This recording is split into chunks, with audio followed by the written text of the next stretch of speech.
The anime starts at a village which is flourishing with great natural resources and people who are adventurous and hardworking. This village is called the Labyrinth. It is fenced in such a way that it shows a labyrinth physically in the city, where all the boys sit gambling and doing all their other things as Nick, a young boy who thinks like an adult. According to his adopted father, he is a light fighter in an adventurer group called the Countless Battle Arts. He has just two aims in his life. The first one, which is to get married and love the princess who he is dating. And his second dream is quite simple, which is to take the Countless Battle Arts to the #1 adventurer group in the whole village.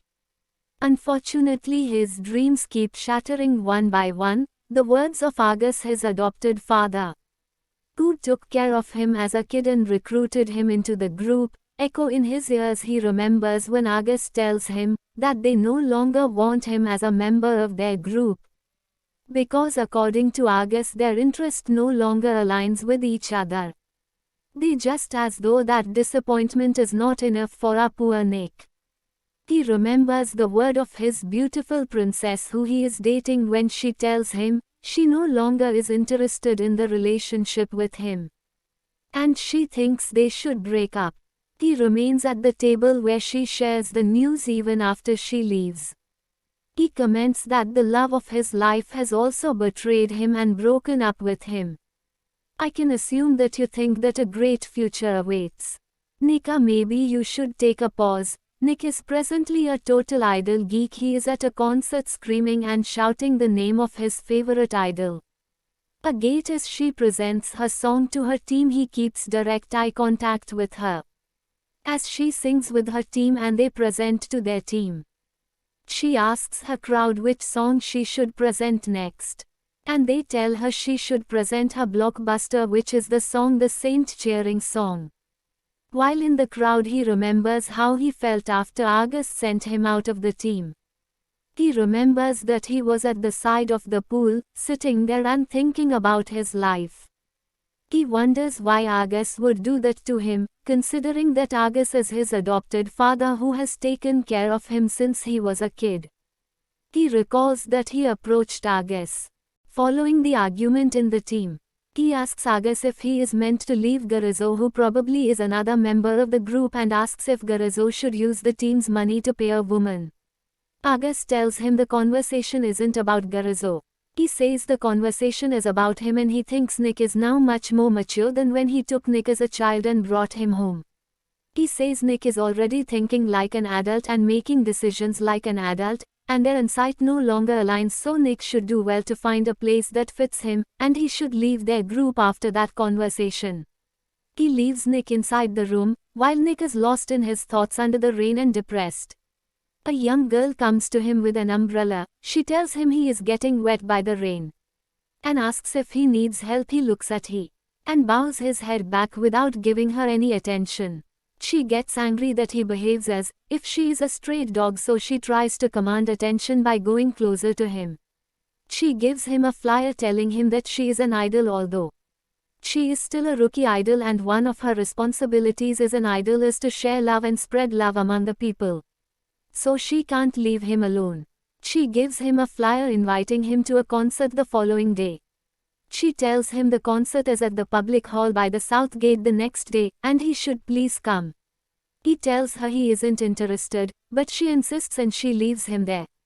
The following day he attends the concert and he is so proud of the lead idol, the girl with blue hair. Agate, he takes some of their flyers as he returns to his house. At present his home is filled with images of Agate and several pictures of her group while lying on the bed. He decides it's time he goes to an adventure meeting point to find a new group for himself. He goes there that evening in front of the house and he decides that it's time to find an adventurer party where he can work and earn money, so he can satisfy his new urge for idols. He screams and enters with great positivity in his mind. But all his positivity gets discouraged. When he gets inside, he sees an adventurer looking at the poster, and he tries to talk with him, but he remembers Argus's words that he isn't cut fit to be an adventurer. When the man turns to talk to him, he pretends as if he is training. He decides that if he uses his skills as a former adventurer, there he will see someone who will ask him to join their party. But it seems as though all of his words are just wishes. He finds it difficult to ask to join any group as he doesn't want to trust anyone again after what happened to him with Argus. Eventually he leaves the guild that evening with no party at all. He stands outside thinking about what he will do when he goes to an adventurer bar to drink. He overhears as members of several adventurer groups celebrate and drink together, but the drink in front of him seems too bitter for him to drink. He ponders his issues as he sits alone at his table, until a lady who looks like a noble with her long hair and beautiful hair comes to join him. Also another man and an elf lady join them at the table. He sees as a man comes to speak with the noble lady, asking her if she will join him for an adventure, but she ignores him. He sees the gem on her hair and assumes that gem is an antique and it would no doubt be really expensive. He looks at her dress and concludes that she could be a mage. He looks at the man beside her. He looks like a priest and he is one. He sees that the man is drunk and he instantly realizes that he could have drank earlier and didn't drink with the girls. He assumes he drank at a cabaret club as he smells of cosmetics. He assumes he's a healer without a party and finds out his tag as a priest is not on his neck. Then he concludes that he's an excommunicated priest. Then he looks at the elf girl. He sees she is a dragon kind and looking at her fist he could conclude that she is a veteran. However, she seems lost and without a party. After he finishes his unwarranted explanation, he decides to take a toast to Angus. He says Angus and being an adventurer is he's no longer interested in being an adventurer. He also says to hell with his girlfriend who has left him, is no longer interested in love too. He decides to make a toast to all he has lost and he takes his drink. He drinks it and hits his cup on the table coincidentally. The other people drop their cups simultaneously, saying they will never trust humans.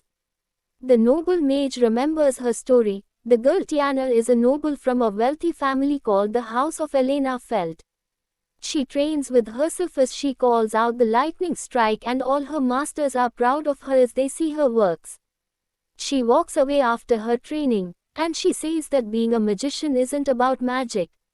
She claims that learning magic for her is not about magic, but learning humanity. She says learning magic is learning humanity. She enters a restaurant and asks for Alex, her fiancé. She meets Alex and she happily tells him about her latest win, hoping that he will be happy for her. But just as she says it, Alex tells the lady beside him that that's her personality. She asks him who the girl is and she says she is Lena from the House Delicate. Alex says Tiana likes behaving mighty and she marks all her wants for life. He says she makes it look like the teachers are liars and she keeps passing, despite them knowing she isn't as good as she is. He says as a result of her good results, instead of his parents praising him as they usually do, they compare him to her and he's no longer interested. He asks her who she sees in her eyes and walks out of the restaurant with Lena. As a result, backpacks her books and vows to get her father before leaving the city. She gets to the labyrinth hoping to find a job. She goes on a job search and she goes to 3 shops, but none of them wish to accept her. She walks away thinking of what to do with her life, then sees a flyer for a terrain dragon race ticket.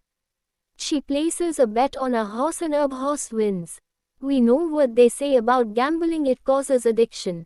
She gets addicted to gambling and gambles all of her money until she doesn't have any money to pay rent.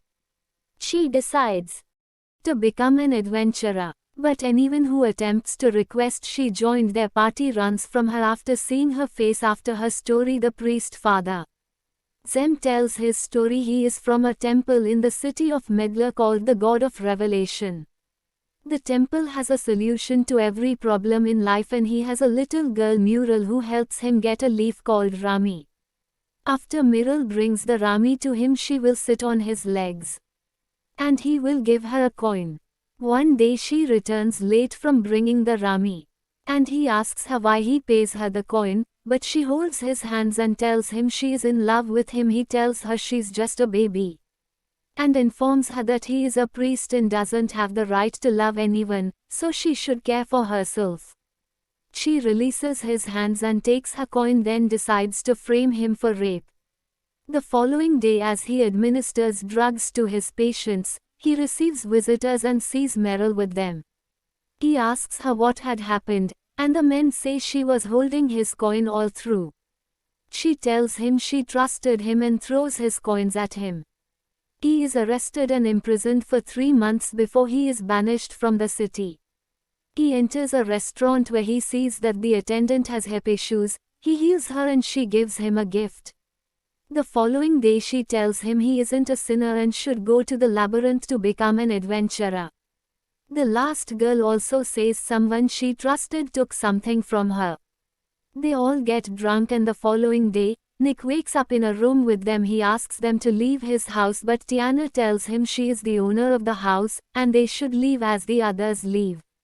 Nick calls out for them. He tells them that instead of returning to their usual addiction, they should stay together and form a party since they all find it difficult to trust humans. The narrator says their party will eventually be the one to save the world in a